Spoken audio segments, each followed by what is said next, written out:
अस्सलाम वालेकुम जी। फवाद चौधरी साहब जो हैं उनके हालात बहुत बुरे हैं, ठीक है, बहुत बुरे हालात में हैं। मुझे तो देख कर के बड़ा अफसोस हुआ, लेकिन वो क्या कहते हैं कि आप जो करते हैं फिर इन रिटर्न आपको वही भुगतना पड़ता है। What goes around it comes around, as you sow so shall you reap. ये सारी इस तरह के मुहावरे हैं, जो बोगे वो काटोगे। जब हुकूमत में थे ये लोग पाकिस्तान तहरीक इंसाफ वाले, हम कह कह के थक जाते थे कि ये मत करें, इतनी आकड़ मत दिखाएं, ये फिरौनियत मत दिखाएं, मगर क्या करें, नहीं सुनते थे। और आज फवाद चौधरी के हवाले से जो मैंने वीडियोस देखी हैं, जो तस्वीरें देखी हैं, मुझे इतना दुख हुआ है, वो सब मैं आप तक पहुंचाती हूँ।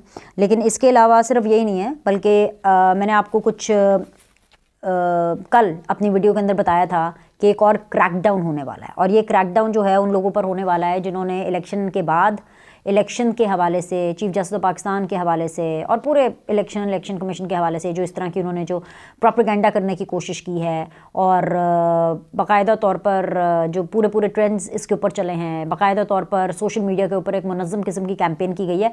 और आज छठा दिन है जिस टाइम पे मैं वीडियो रिकॉर्ड कर रही हूँ। ऑलमोस्ट 6 दिन कंप्लीट हो चुके हैं। अभी तक जो एक्स है, जो ट्विटर है, उसकी लोड शेडिंग बिल्कुल जारी है, और वो इसी वजह से हो रही है बिकॉज इतना ज़्यादा प्रोपेगेंडा उसके ऊपर सर्कुलेट करा है।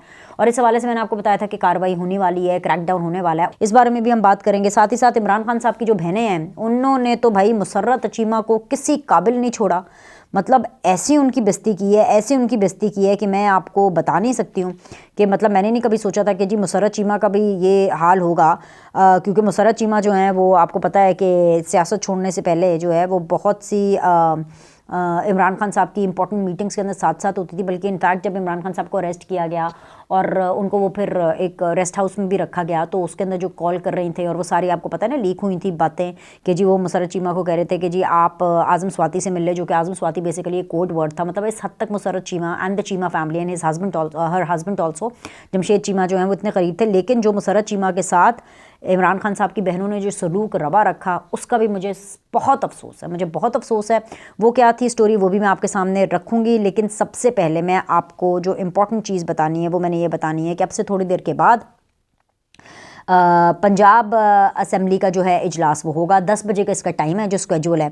और ये अपने आप में एक रिकॉर्ड और बन गया ना। एक तो रिकॉर्ड ये बनने जा रहा है कि जो चीफ मिनिस्टर हैं वो पंजाब की पाकिस्तान की तारीख में पहली बार खातून बनने लगी। इसके अलावा जो दूसरा रिकॉर्ड है कि जितनी भी असेंबलीज़ हैं, नेशनल असेंबली, बाकी प्रोविंशियल असेंबलीज़ में से पंजाब असेंबली ने लीड लिया है। सबसे पहले जो है इन्होंने अपना इजलास बुलाया है। जो गवर्नर हैं उन्होंने उनको ये जो है नोटिफाई कर दिया है। और अब सवाल ये उठता है कि जो इजलास बुलाया गया है ये इतनी जल्दी क्यों बुलाया गया। उसके पीछे एक बड़ी टेक्निकल रीज़न है, वो मैं आपको रीज़न बताती हूँ साथ ही साथ। लेकिन मैं आपको ये बता दूँ ना, बलीगुर रहमान साहब ऑफकोर्स आपको पता है कि गवर्नर हैं और इनका ताल्लुक भी नून लीग से है। तो शुक्र है कि नून लीग ने कोई तो अपना कार्ड जो है वो सही तरीके से इस्तेमाल किया। तो 10 बजे जो है सेशन है, अपनी अटेंडेंस जो है इन लोगों ने पूरी साबित करनी है। इसके अलावा हर बर्दारी जो है वो होनी है, यानी कि जितने भी जो पार्लियामेंटेरियंस हैं वो हल्फ लेंगे। पहले वो हल्फ लेते हैं, उसके बाद फिर चीफ मिनिस्टर, अच्छा उसके बाद फिर स्पीकर, डिप्टी स्पीकर होता है, फिर उसके बाद जो है वो चीफ मिनिस्टर का जो बाकायदा होता है वो हल्फ होता है, फिर उसकी एक बाकायदा किस्म की एक तकरीब भी होती है। सो इस टाइम पर जो स्पीकर हैं वो पाकिस्तान तहरीक इंसाफ के सत्ताइन खान हैं, ठीक है। और वो स्पीकर तो तब तक रहता है जब तक नया स्पीकर नहीं आ जाता। और वो आज के दिन अब से थोड़ी देर के बाद कुछ रोड़े अटका सकते हैं, क्योंकि जिस तरीके से सबसे पहले जो है ये इजलास इसका पंजाब असेंबली का बुलाया गया, उसकी वजह यह है एक तो सबसे पहले कि अपनी पावर शो करनी थी, जो कि सबसे पहले तो मरीम नवाज़ ने एक दिन पहले जो है पूरा अपना प्लान बता करके अपनी पावर शो की कि देखिए हमारे पास इतने बनते हैं, ठीक है, 2/3 मेजॉरिटी उनके पास। दूसरी चीज़ ये कि नवाज शरीफ इस हवाले से और मरीम नवाज़ और PMLN बेसिकली इस हवाले से कोई रिस्क नहीं लेना चाहते कि जी मज़ीद इस चीज़ को डिले करें, बिल्कुल वैसे जैसे विफाक के अंदर हुकूमत साजी डिले हो रही है। तो लिहाजा इस चीज़ को डिले करने के बजाय उन्होंने कहा कि भाई हम अपनी स्ट्रेंथ शो करते हैं, we are done, so let's go and let's make the move कि हमने यहाँ पे बनानी है। तीसरी जो सबसे इंपॉर्टेंट चीज़ है वो ये है कि पाकिस्तान तहरीक इंसाफ ने, अब वो तो है नहीं, वो तो अब सुन्नी इत्तेहाद काउंसिल हो गई है। तो सुन्नी इत्तेहाद काउंसिल की 117 सीटें हैं और 117 सीटों के बाद अब इनका ये प्रोसेस है कि इनको मखसूस नशिस्तें चाहिए। तो 117 सीटें अभी राइट नाउ हैं। अगर इसमें ये मखसूस नशिस्तें अपनी ऐड करेंगे तो इनकी सीटें बढ़ सकती हैं। तो उसके लिए थोड़ा टाइम चाहिए और वो टाइम जो है वो नून लीग नहीं देना चाहती। वो ये इनका एक पॉलिटिकल एक मूव है और मैं ये समझती हूँ कि ये एक बड़ी इंटेलिजेंट मूव की है, जहाँ इतनी फजूल किस्म की सियासत, इतने फजूल किस्म के इलेक्शन जो है वो नून लीग ने लड़े हैं, वहाँ पे पे मुझे ये कोई पहला कोई इनका ढंग का काम लग रहा है कि इन्होंने जो है सिर्फ इसलिए कि जी इनकी जो ऑपोजिशन है उसकी तादाद ज़्यादा ना बढ़े और इनकी जो ऑपोजिशन है वो मजीद और ज़्यादा स्ट्रेंथन ना हो, ज़रा इन्होंने रगड़ाते लगे ना, मतलब समझ रहे हैं आपके थोड़ा। हाँ, रिजर्व सीट्स तो मिलेंगी, लेकिन वो रिजर्व सीट्स तो अभी इनको आज नहीं मिल रही ना, आप समझ रहे हैं, जो अभी अब से थोड़ी देर में जो इनका वो सेशन होना है, ये इसका इजलास जो होगा।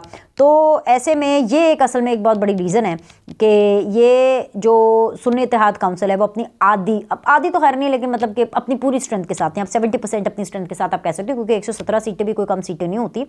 तो ये उसके साथ जो है पार्लिमानी ये जो अपना ये पंजाब असम्बली का जो इजलास है इसमें शिरकत करेंगे। अच्छा, अब सब्तैन खान इसमें क्या कर सकते हैं, वो रोड़े अटका सकते हैं। रोड़े कैसे अटका सकते हैं कि उनकी ये कोशिश होगी कि चले आज ये बाकी लोग, बाकी जो मेंबरान हैं वो अपना हल्फ ले रहे हैं, ठीक है, they are becoming the member of the Punjab assembly, fine, treasury benches पर आ रहे हैं, फ़ाइन, मगर उनकी पूरी कोशिश होगी कि आज के दिन ये मामला लटके, स्पीकर और डिप्टी स्पीकर तक ये बात ना पहुंचे और ये मामले को किसी तरह मज़ीद आगे लेकर के जाए, ताकि जो सुन्नी इत्तेहाद काउंसिल है उनको थोड़ा सा एज मिले और थोड़ी ज़रा जो नून लीग है वो भी ज़रा ख्वार हो। लेकिन वो इस दफ़ा भूल गए हैं कि एक तो हवाओं का रुख भी किसी और तरफ है, प्लस गवर्नर भी जो है इस वक्त नून लीग के हैं। तो मुझे लगता है कि नून लीग ये बाजी ले जाएगी, कोई मुझे ऐसी लग नहीं रही इसके अंदर कोई कबाहत कि जी नून लीग को कोई ज़्यादा, सब्तैन खान साहब जो हैं जो रोड़े अटकाने की कोशिश करेंगे वो कोई ज़्यादा दिक्कत क्रिएट कर पाएंगे।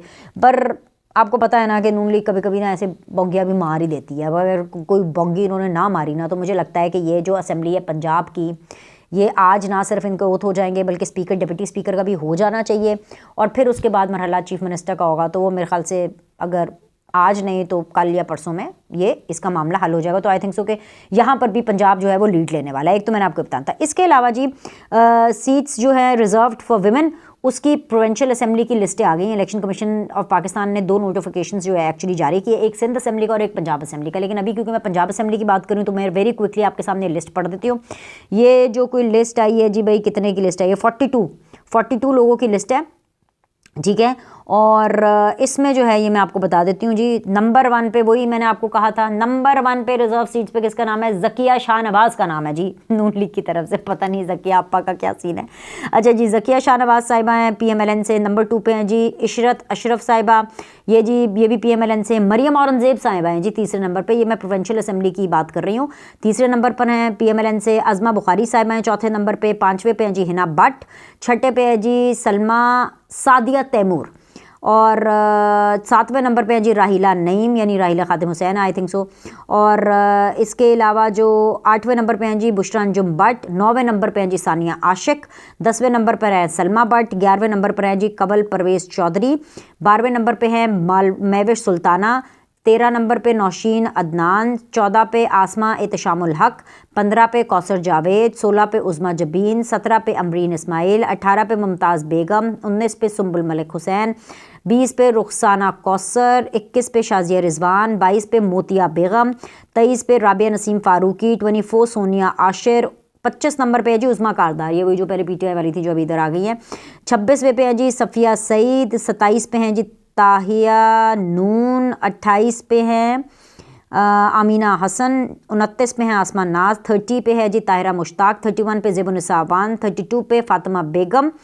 33 पे कुदसिया बतूल। 34 पे रिफ़त अब्बासी। 35 पे अतिया इफ्तिखार। अच्छा जी, उसके बाद जी हमारे पास हैं जी रुश्ता लोधी एंड 37 पे हैं। अच्छा, ये 36 तक रुश्ता लोधी तक है जी नून लीग वालों की लिस्ट। इसके अलावा पीपल्स पार्टी की जो है वो 3 ख़वातीन हैं जो कि आ रही हैं। शाजिया आबिद हैं पीपल्स पार्टी से 37 पे। 38 पे है जी नीलम जब्बार चौधरी, ये भी पीपल्स पार्टी से। 39 पे नरगिस फैज़ मलिक। 39 पे, अच्छा 40 पे तशवीन सफदर, ये नून लीग की हैं, इनका 40 पे नाम है। उसके बाद जी सलमा सईद जो हैं वो हैं जी 41 पे PMLN से। और 42 पे ये इस्तेकाम पाकिस्तान पार्टी से हैं जी सारा अहमद, एक ही आई हैं इस्तेकाम पाकिस्तान पार्टी से। और 1 2 3 है जी पाकिस्तान पीपल्स पार्टी से। और जो बाकी सारी हैं वो नून लीग की है। तो ये रिजर्व सीट जो है मैंने आपको बता दी। अब इनमें जाहिर सी बात है वो ऐसी बहुत सी ख़वातीन हैं जो कि मुझे लगता है कि कैबिनेट का भी हिस्सा होंगी, वो फिर हम बात करेंगे जब हम ये काबीना के हवाले से बात करेंगे। स्पीकर के लिए और डिप्टी स्पीकर के लिए मैं आपको बता चुकी हूँ कि स्पीकर के लिए जो है वो मुश्तबा शुजाउर रहमान साहब का जो नाम है वो काफ़ी हिट है, काफ़ी हॉट फेवरेट तस्वर किया जा रहा है। सो लेट्स सी कि व्हाट हैपन्स। लेकिन आज जो है पंजाब असम्बली के अंदर एक पहली जो हुकूमत साजी के हवाले से जो होने चाहिए वाली चीज़ है, उसके लिए मैं समझती हूँ कि हम सब मुबारकबाद के मुस्तहिक है। अच्छा, अब ये बात आगे, दूसरी बात आगे बढ़ने से पहले मैं आपको ये बता दूं कि कल मैंने कुछ मनाजिर देखे फवाद चौधरी साहब के, क्योंकि फवाद चौधरी साहब को नैब में पेश किया गया। वो जिस तरह से पेश किया गया ना, मैं बड़ी हैरान हुई। हथकड़ी उनको लगी हुई थी। मुझे इस चीज़ ने तो डिस्टर्ब किया, लेकिन जाहिर बात है वो काफ़ी अरसे से हथकड़ी में ही आते हैं, तो ये भी अब कोई विजुअल नए नहीं थे, लेकिन डिस्टर्बिंग ज़रूर थे। उसके बाद जेल के बाहर ही उनकी बेटी थी, छोटी बच्ची है, और वो बच्ची भाग कर आई अपने वालिद के पास। हथकड़ियों वाले हाथों से ही फवाद चौधरी ने उनको गोद में उठाया, गले लगाया, प्यार किया। उसके बाद अंदर चले गए तो वो फवाद चौधरी की गोद में ही बैठी रही, और जब फवाद चौधरी की गोद में उनकी बेटी बैठी रही तो वो हथकड़ियों से खेलती रही। गालिबन उसने डेफिनेटली पूछा होगा अपने बाप से कि पापा ये क्या है, या बाबा ये क्या है। तो अब एक बाप क्या बताए अपनी बेटी को कि ये क्या है। ये वो तजलील है, ये वो एलिमेंट है जो हम पीटीआई वालों को कह के थक गए थे कि मत करें ये फिरौनियत, मत करें, ये आपके आगे आएगा, मत करें, ये आपके आगे आएगा। और आप यकीन करें कि फवाद चौधरी साहब के हवाले से जब भी ऐसी कोई बात चल रही है कि अरेस्ट हुए या पहले, तो उनके हवाले से जो उनका रिएक्शन आ रहा है ना, वो इतना अजीब सा है। मतलब मेरी ज़बान जो है वो साथ नहीं दे रही इतना, क्योंकि दुख भी होता है ना, दुख भी होता है। फिर आप कहते हैं कि अब इन लोग के साथ करना क्या है भाई। ये इन्होंने खुद ही ये जो रिवायत तय की है, और उसके बाद अब ये खुद ही से, पहले जब इनको अरेस्ट किया, आपको याद है काशीबासी के शो के अंदर रो पड़े थे कि जब सिर्फ इनसे बच्चों के बारे में पूछा। 2 दिन जेल में काटे, सबसे पहले तो 1 दिन जेल में काटे, उनके बारे में खबरें ही उल्टा लटकाए थे तो फ़ौरन मान गए। फिर उसके बाद ये इस्तेकाम पाकिस्तान पार्टी के प्लेटफॉर्म के ऊपर वो जो उनका जो ग्रैंड लॉन्च था, उधर नजर आए, मुंह छुपाया, गर्दन नीची, सर नीची, पता नहीं क्या कर रहे थे, ठीक है, वो भी अजीबोगरीब सा। फिर काशीबाज साहब के शो में रोना भी शुरू कर दिया, वो भी एक अजीबोगरीब सा। मतलब ये बताता है कि तकलीफ होती है। तो इनको ये क्यों नहीं पता था कि जब इन्होंने झूठे केसेस बनाए राना सनाउल्लाह पर, जब नवाज शरीफ के सामने उसकी बेटी को अरेस्ट होने दिया, मरीम नवाज के कमरे के दरवाजे तोड़े गए होटल रूम के, मतलब इतना सब कुछ हुआ। फरियाल तालपुर के साथ क्या क्या कुछ हुआ, आधी रात को यहाँ से वहाँ जी, वहाँ से यहाँ है, तो इनको तब इनको एहसास नहीं हो रहा था। तब इनको क्यों नहीं याद आ रहा था कि इनकी भी फैमिलीज़ हैं, इनके भी बच्चे हैं। ये जो है ये बहुत गलत हो रहा है। मुझे बड़ी तकलीफ़ हुई फवाद चौधरी साहब को देख करके। तो भाई मैं ये समझती हूँ कि अगर उन्होंने कोई गलत काम किया है तो इसके और भी तरीके हैं सेटल होने के। हथकड़ी हाथ में बांध करके मेरे लिए बड़ा डिस्टर्बिंग था, बट आई कम्प्लीटली अंडरस्टैंड कि कि they called out for this, and I hope खैर मैं नहीं, मुझे उम्मीद नहीं है, क्योंकि जो पिछली वीडियो मैंने की ना, उसके ना पीटीआई अपनी उसी तर्ज पे वापस आ गई। अभी हुकूमत में आई नहीं है, अभी तो चंद सीटें मिली हैं, अभी तो इलेक्शन के अंदर नंबर 1 पार्टी आई है, तो पीटीआई ने अपनी क्या करतूतें जो है वो सामने शुरू कर दिया। IMF को भी लिख दूंगा, और इसके अलावा जी वो चट्ठा को भी उन्होंने जी प्रेशराइज़ किया, पीटीआई की के लिए उन्होंने साजिश करवाई। मतलब क्या चीफ जस्टिस तक को ये नहीं छोड़ रहे हैं, इलेक्शन कमीशन को ये नहीं छोड़ रहे हैं, फौजियों को वैसे इन्होंने नहीं छोड़ा, तो मैं क्या इनसे उम्मीद लगाऊँ। लेकिन भाई ये फवाद चौधरी देख ले, बस मैं यही कह सकती हूँ, हाय फवाद चौधरी, सिर्फ मैं यही कह सकती हूँ। और आखिर के ऊपर जो मैं यहाँ पे बात करना चाहती हूँ वो मैं ये बात करना चाहती हूँ कि जी मुसर्रत चीमा साहिबा इमरान खान साहब से मिलना चाह रही थी बहुत टाइम से, उन्होंने बड़ी कोशिश की, इवेंचुअली मुलाकात नहीं हो पाई, लेकिन वो एक हेयरिंग के ऊपर जो है वो इमरान खान साहब की गई। और जब वो वहाँ पर जैसे ही गई तो उनकी जो 2 बहनें हैं अलीमा खान एंड उज़मा खान, वो दोनों तो भाई उन्होंने तो धमाका कर दिया, अन्नी मचा दी। वो तो मुसर्रत चीमा पर पिल पड़ी कि क्या करने आई हैं आप यहाँ पर, जब बुरा वक्त चल रहा होता है तब आप छोड़ के चलेंगी, आप तब कहाँ थी जब मेरे भाई को आपकी ज़रूरत थी, आप तब कहाँ थी जब इमरान खान को आपकी ज़रूरत थी, आप तब कहाँ थी जब पार्टी को आपकी ज़रूरत थी, और अब आप आ गई हैं अच्छे वक्त पे, अब आप आ गई हैं। उनको लग रहा है कि उनका अच्छा वक्त है जस्ट बिकॉज उनको इलेक्शन में सीट्स मिल गए एंड एवरीथिंग। यही वो चीज़ें हैं कि भाई 9 मई को एड्रेस करें, इनके केसेस को एड्रेस करें, इनकी जो ये मनफी सोच है, इनका जो प्रोपेगेंडा है, ये जो इन्होंने अन्नी मचाई हुई है, जो फितना फसाद मचाया हुआ है, इसको एड्रेस करें। लेकिन इसमें सबक मुसर्रत चीमा के लिए भी है कि उनको देखना चाहिए मुसर्रत चीमा को, क्योंकि मुसर्रत चीमा उस वक्त ऑब्वियसली कह रही थी, उनको जवाब दे रही थी। वो कह रही थी, हर टीवी चैनल के ऊपर इस तरह की खबरें चली हैं, वो कह रही थी कि भाई मेरे पे बुरा वक्त था, या लाइक मेरे बच्चे ठीक नहीं थे, मेरे पे प्रेशर था, जाहिर था कुछ ना कुछ वो अपना कुछ दे रही होंगी अपना उसके ऊपर रिबटल, लेकिन वो किसी तरह काउंटर नहीं हो रहा था। और अलीमा खान एंड उज़मा खान, और बल्कि मैं कहूँगी इमरान खान साहब भी ये भूल गए कि मुसर्रत चीमा और जमशेद चीमा ने इनकी एमा पर कितना तूफान बदतमीज़ी किया है, कितना पीटीआई को डिफेंड किया है, कितना उन लोगों ने दुश्मनियाँ पाली हैं, सिर्फ इसलिए कि जी वो इमरान खान साहब के पीछे थी। So it is basically always a relationship is 2 ways, अच्छा भी और बुरा भी। अब ये जो अलीमा खान और उज़मा खान साहिबा ने जो धावा बोला है ना, असल में ठीक ठाक किस्म का ये जो धावा बोला गया है मुसर्रत चीमा पे, मुझे नहीं लगता कि मुसर्रत चीमा की इतनी जल्दी पाकिस्तान तहरीक-ए-इंसाफ में सुनवाई या कमबैक हो सकता है।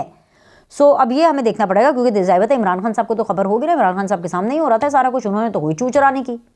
ये लोग ना, ये किसी के नहीं है भाई, ये सारे एक जैसे हैं ना, इनको किसी की इज्जत का है, इज्जत का फालूदा करने में जो है ये आगे आगे हैं।